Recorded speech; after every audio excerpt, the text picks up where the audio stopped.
Hello friends, welcome to miss of coding. तो आज हम लोग जानेंगे जनरेटर्स के बारे में। तो पिछले वीडियो में मैंने आपको इटरेटर्स के बारे में बताया था। आज हम लोग जनरेटर के बारे में पढ़ेंगे। तो आज की टॉपिक्स हम लोग देख लेते हैं। तो आज हम लोग जानेंगे कि जनरेटर क्या होते हैं पाइथन में, कैसे हम लोग जनरेटर क्रिएट कर सकते हैं पाइथन में, जनरेटर फंक्शन, कैसे जनरेटर ऑब्जेक्ट क्रिएट किया जाता है, फिर जनरेटर एक्सप्रेशन क्या होते हैं और कुछ डिफरेंस देखेंगे इटरेटर और जनरेटर के बीच में। तो चलते हैं, शुरू करते हैं। सबसे पहले मैं अपने पाइथन ट्यूटोरियल के डायरेक्टरी के अंदर आ गया हूँ। यहाँ पे राइट क्लिक करके ओपन विद कोड करूँगा और ये जो डायरेक्टरी है हम अपने VS कोड में ओपन कर लेंगे। और सबसे पहले यहाँ पे हम एक फाइल बनाएंगे, generators.ipynd। तो मैं फाइल बना चुका हूँ, यहाँ पे मैं एडिंग देता हूँ, जनरेटर्स इन पाइथन। तो जनरेटर क्या होता है पाइथन में? ये एक सिंपल फंक्शंस होते हैं जिसके द्वारा हम लोग इटरेटर क्रिएट कर सकते हैं। ये क्या करते हैं, इटरेटर रिटर्न करते हैं। और अगर हम सिंपल फंक्शंस में अगर रिटर्न की जगह अगर यील्ड का कीवर्ड का यूज करेंगे तो क्या करेगा, एक जनरेटर की तरह बिहेव करेगा। तो जनरेटर बनाने का फ़ायदा क्या होता है, जनरेटर को हमें हमारे जो वेरिएबल की वैल्यू है उसको क्या करता है, होल्ड करके रखता है। और इससे फ़ायदा ये है कि अगर आप रिटर्न के साथ कोई फंक्शन बनाते हैं, तो अगर हम रिटर्न के अंदर फंक्शन के अंदर लूप लगाते हैं तो हमारा फर्स्ट लूप के बाद क्या होगा, वो एग्जिट हो जाएगा रिटर्न के साथ अगर हम फंक्शन बनाते तो। लेकिन यील्ड कीवर्ड क्या करेगा, उसको होल्ड करके रखेगा। जैसे मैं आपको एक एग्जांपल देता हूँ। जैसे मान लीजिए कि एक फंक्शन है डेस और हम क्यूब फंक्शन बनाते हैं कोई, जो क्या करता है, इन वैल्यू लेता है। हम इनको एज ए पैरामीटर पास करते हैं और इसके अंदर हम एक लूप लगाते हैं फॉर आई इन इन, और इन जितना भी वैल्यू हम डालेंगे उससे क्या होना चाहिए, हमारा रिटर्न होना चाहिए आई पावर 3। ठीक है। तो ये क्यूब एक फंक्शन है जिसे हमने रिटर्न किया, रन हो चुका है। अब हम इसको कॉल करेंगे क्यूब 3। तो आप देख सकते हैं कि हमारा 0 प्रिंट हुआ, हमारा 0 प्रिंट हो रहा है। तब हम सेम फंक्शन को कॉपी करेंगे और इसके साथ यील्ड का यूज करेंगे इसे जनरेटर बनाने के लिए। तो अगर मैं लिखूँ यील्ड, और अगर मैं अब इसको रन करूँ और अगर इसके मैं आपको इसके वैल्यू को दिखाता हूँ प्रिंट करके क्यूब 3, तो ये क्या है, एक जनरेटर ऑब्जेक्ट है। हमने जनरेटर ऑब्जेक्ट क्रिएट कर लिया है ये कीवर्ड की यूज करके। और अगर इसकी वैल्यू को हमें प्रिंट करना है तो हम लोग नेक्स्ट कीवर्ड का यूज करके प्रिंट करा सकते हैं। तो सबसे पहले मैं इसे एक वेरिएबल में सेंड कर देता हूँ, a equal two cube of 3, और हम लोग नेक्स्ट कीवर्ड का यूज करके उसको प्रिंट करा सकते हैं। तो अगर मैं सिंपल a को बस रन करके दिखाऊँ तो ये क्या है, जनरेटर ऑब्जेक्ट है। और हम लोग यहाँ पे करेंगे प्रिंट नेक्स्ट ऑफ a। तो अगर फर्स्ट रन करूँगा तो मैं 0 आएगा, सेकेंड रन करूँगा तो 1 आएगा, और थर्ड रन करूँगा तो हमारा 8 आएगा।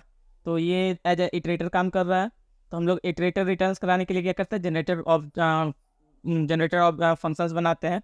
और जब हम लोग सिंपल फंक्शन में अगर यील्ड कीवर्ड का यूज़ करते हैं तो हमारा वो जनरेटर फंक्शन हो जाता है और उससे बना हुआ ऑब्जेक्ट जनरेटर ऑब्जेक्ट होता है। तो इस तरह हम लोग जनरेटर बना सकते हैं पाइथन में। अब हम नेक्स्ट टॉपिक देखते हैं।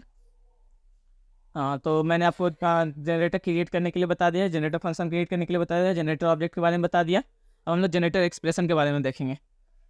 तो जनरेटर एक्सप्रेशन क्या है, हम लोग देखते हैं। पाइथन में generator expression is another way of writing the generator function.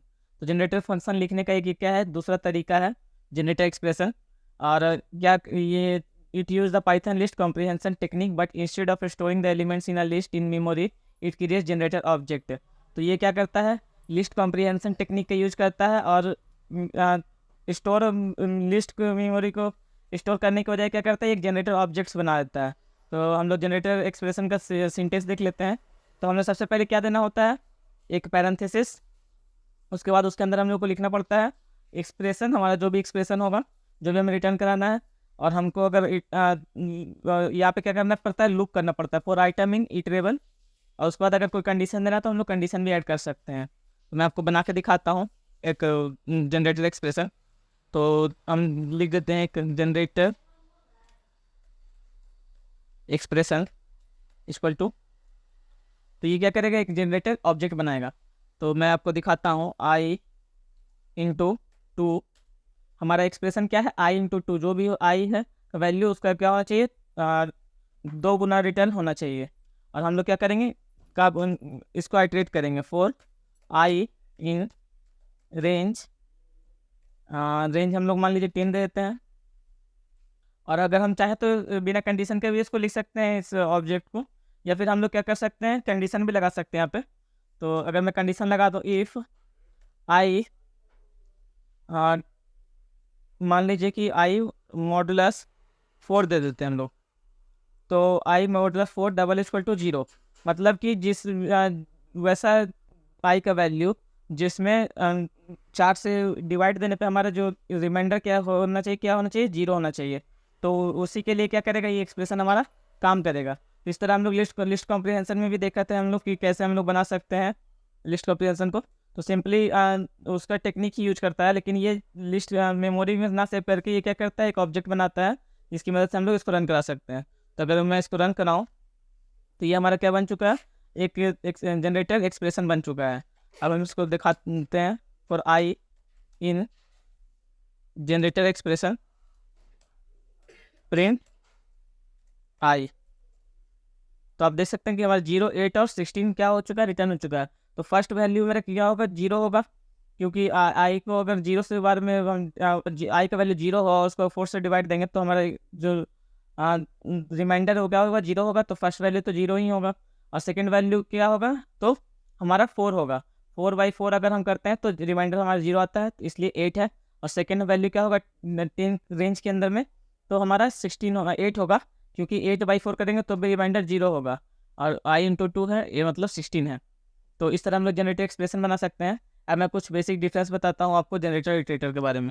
तो फर्स्ट डिफरेंस तो बहुत ही सिंपल है कि हम लोग जनरेटर बनाने के लिए इल्ड कीवर्ड का यूज़ करते हैं, और इटरेटर बनाने के लिए ईटर फंक्शन का यूज़ करते हैं।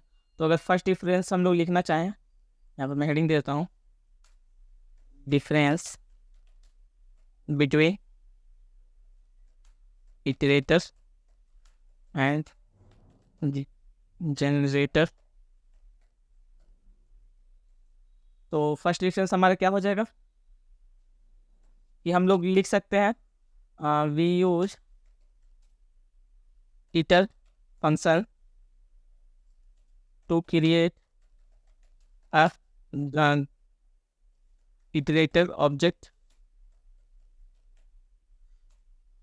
and we use yield